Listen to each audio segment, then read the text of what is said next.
Now let's similarly motivate the concept of multi-valued dependencies and fourth normal form. It is actually a little bit more complicated, but follows the same rough outline.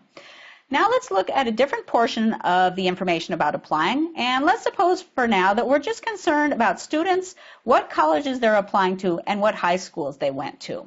We still have redundancy and update and deletion anomalies. For example, a student who applies to Stanford is going to have that fact captured once for every high school that they went to.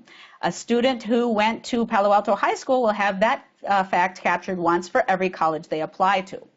In addition, we get a kind of multiplicative effect here, because let's say a student applies to C colleges and they went to H high schools. I know students don't go to a lot of high schools, but let's suppose this is one who moved a lot.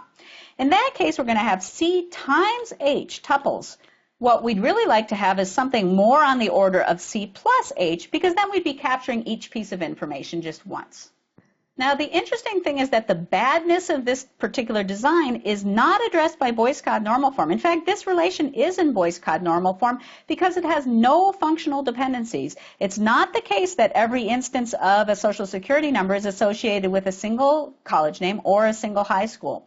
As we'll see later, if there are no functional dependencies, then the relation is automatically in Boyce-Codd normal form, but it's not in fourth normal form. So fourth normal form is associated with what are called multi-valued dependencies.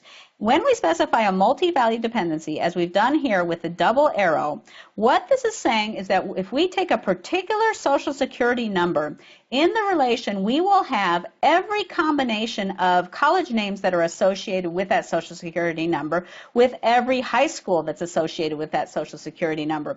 We'll actually see that when we have this multi-valued dependency, we automatically have this one too.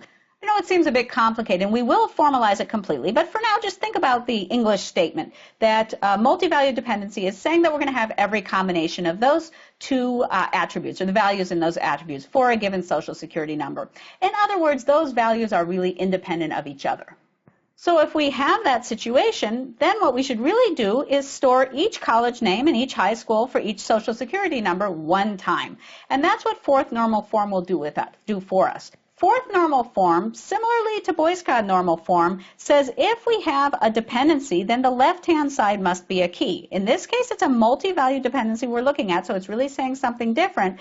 But the basic idea is the same, which is that we want only one tuple that has each value that appears on the left-hand side of a multi-valued dependency.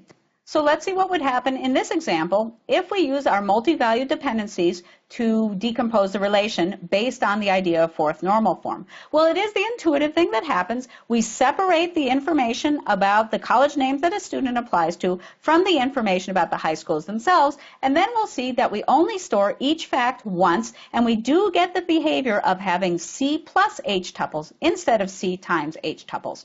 Like with functional dependencies in Boyce-Codd normal form, we'll be completely formalizing all of this reasoning and the definitions in later videos.